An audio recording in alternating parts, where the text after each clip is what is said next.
म्हणाले You होते, conclude the speech now. Okay, next. Chandrasekhar. Narendra Modi साहेब म्हणाले होते, श्री राजकारणात चंद्रशेखर. श्री राजकारणात चंद्रशेखर. आपण सगळे शिकलो, पण झूठ की राजनीति का सामना करणे महोदय. आपण शिकलेलो नाही.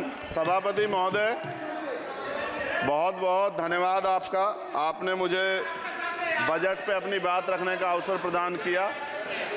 मैं अपनी बात को शुरू करते हुए बहुजन समाज में जन्मे सभी संतों, गुरुओं और महान पुरुषों को नमन करता हूं। साथ साथ मैं भारत की महान जनता का भी धन्यवाद करता हूं कि उन्होंने लोकतंत्र की रक्षा इस बार की है।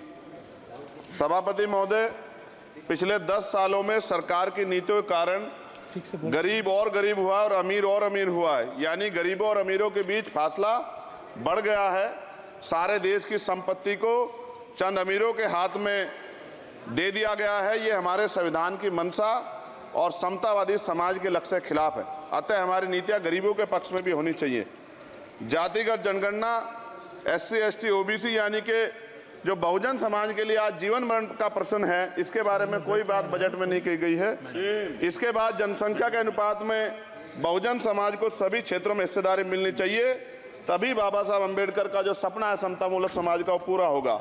महोदय, एक ऐसा विकसित भारत है जिसमें आज भी सफाई कर्मचारी को पक्की नौकरी नहीं मिल रही है और उसको गटर में उतरने के लिए मजबूर किया जा रहा है। उनके लिए कोई अलग से बजट नहीं है। बजट बन सकता है अगर सरकार चाहे। SC ST को जो सब प्लान मिलता था, SPC का जो पैसा मिलता था, वो बजट से हटा दिया गया है।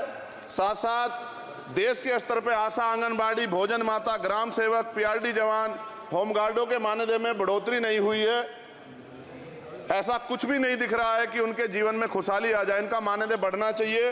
विधवा, वृद्धा, विकलांग पेंशन प्रत्येक महीने 500 रुपए से बढ़ाकर 5000 रुपए की जानी चाहिए, क्योंकि महंगाई बढ़ रही है। देश में प्रधानमंत्री जन कल्याण योजना के तहत SC ST OBC और मुस्लिम को कितने घर दिए गए, इसका कोई आंकड़ा सरकार के पास नहीं है। देश में इसी तरह SC ST OBC के लिए कितने परिवारों को शौचालय की व्यवस्था कराई गई। आज भी सिद्धार्थनगर जैसे जिले और तमाम जिले जो हैं, वहाँ शौचालय की व्यवस्था नहीं है। इस पर ध्यान देना चाहिए। देश भर में SC ST OBC के जो रिक्त पद पड़े हुए हैं, बैकलॉग भरना चाहिए। सरकार ने कुछ नहीं कहा। ये कैसी विश्व की 5वीं अर्थव्यवस्था है जिसमें आज भी SC ST पे अत्याचार हो रहा है, महिलाओं के साथ रेप हत्या हो रही है। NCRB का डाटा पढ़ेंगे तो खून के आंसू रोने पड़ेंगे। युवा बेरोजगार है, सड़कों पे 80 करोड़ लोगों को 5 किलो राशन में जीवन यापन करना पड़ रहा है। जो बजट SC ST को मिलता है, मेरे दाएं तरफ जो साथी बैठे उनको बुरा लगेगा, कर्नाटक में 14,732 करोड़ रुपए इन्होंने दूसरी योजना में लगा दिए और मध्य प्रदेश में आपने 95 करोड़ रुपए जो है दूसरे बजट में लगा दिए। हमारा जो मिलता है उसको तो मत छीनो भाई। MSP की लीगल गारंटी कोई बात नहीं हुई है। किसानों को जो 6,000 रुपए मिलते हैं उसको बढ़ा के 12,000 रुपए करना चाहिए और फसल बीमा जो है उसका सारा प्रीमियम सरकार भरे, किसानों पर बोझ ना लगे। रिजर्वेशन ही प्रमोशन में लागू नहीं किया गया, पुरानी पेंशन को बहाल नहीं किया गया, इस पर चर्चा नहीं हुई। देश में मनरेगा समेत न्यूनतम मजदूरी की दर 700 रुपए होनी चाहिए। समान काम समान वेतन पॉलिसी लागू होनी चाहिए। जो रसोई की चिंता करते हुए 500 रुपए प्रति सिलेंडर से ज्यादा के दाम नहीं होने चाहिए, जो महिलाओं को राहत मिल सके। बिजली के दामों में भी कमी होनी चाहिए। बेरोजगार युवाओं को 5,000 रुपए भत्ता मिलना चाहिए, जो बेरोजगार युवा जो है अपनी पढ़ाई या अपना खर्चा उठा सके। मैं अपने क्षेत्र के विषय में महोदय आपसे कहना चाहता हूं कि पश्चिम यूपी में नगीना में एक एम्स बनना चाहिए, एक IIT बननी चाहिए, एक IIM बनना चाहिए। नगीना लोकसभा में उद्योग धंधे लगने चाहिए। नगीना की कताई मिल जो है उसको पुनः शुरू कराना चाहिए। RRTC जो योजना है सरकार की, उसको मेरठ से आगे बढ़ाकर मुजफ्फरनगर, सहारनपुर से नजीबाबाद नगीना होते हुए उसको नगीना तक ले जाना चाहिए। साथ साथ नजीबाबाद से मुंबई के लिए एक ट्रेन चलनी चाहिए और नगीना, श्योरा, किरतपुर में रेलवे के ओवरब्रिज बनने चाहिए। सभापति महोदय, सामाजिक न्याय मंत्रालय को 13,000 करोड़ रुपए दिए गए और जनजाति कार्य मंत्रालय को 13,000 करोड़ रुपए दिए, कुल 26,000 करोड़ रुपए। जो कुल बजट 48.20 लाख का लगभग 0.54% है, जबकि हमारी संख्या 25% से ज्यादा SC ST की और बहुजन समाज की मिलाओगे तो 85% से ज्यादा है।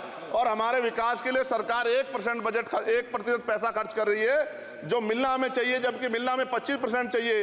ये ऊंट के मुंह में जीरा के समान है, कहावत हमने बहुत दिन सुनी थी। पिछले लंबे समय से हमारे साथ धोखा हो रहा है।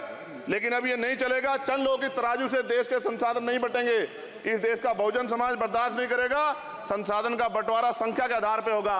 माननीय काशीराम साहब नारा लगाए थे, ना तो वोट हमारा राज तुम्हारा चलेगा, और आज हम कह रहे हैं ना ही वोट हमारा और नोट तुम्हारा चलेगा। इस बात का भी ध्यान जो है सरकारों को देना पड़ेगा। आपके माध्यम से सरकार से मेरी एक मांग है, सरकार इस योजना का लाभ भी अपने आप ले ले, सरह भी ले ले कि 1 लाख रुपए सालाना बहुजन समाज के अत्यंत गरीब परिवारों को दे।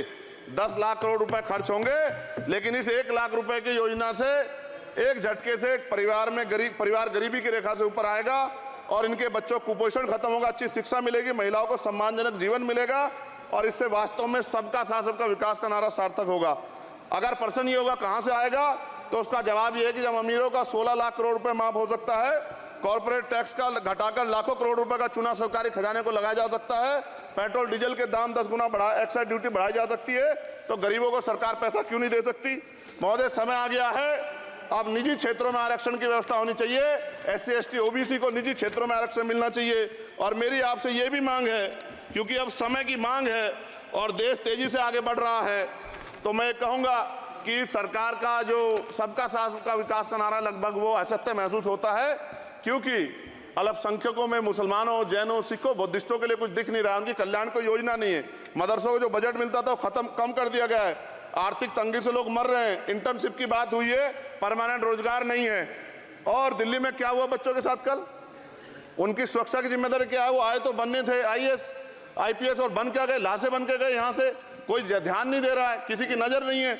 साथ साथ मैं आपसे ये भी आग्रह करूंगा कि हम ग्रामीण क्षेत्रों से आए लोग देश से बड़ा प्रेम करते हैं और हम ये महसूस करते हैं कि सरकारें हमें सुनेंगी, सरकारें हमारे बारे में सोचेंगी। लेकिन ऐसा महसूस हो जाता है आज़ादी के 75 साल बाद, और जिसको अमृत काल कहा जा रहा है, आज भी SC ST OBC के लोगों पर अत्याचार हो रहा है।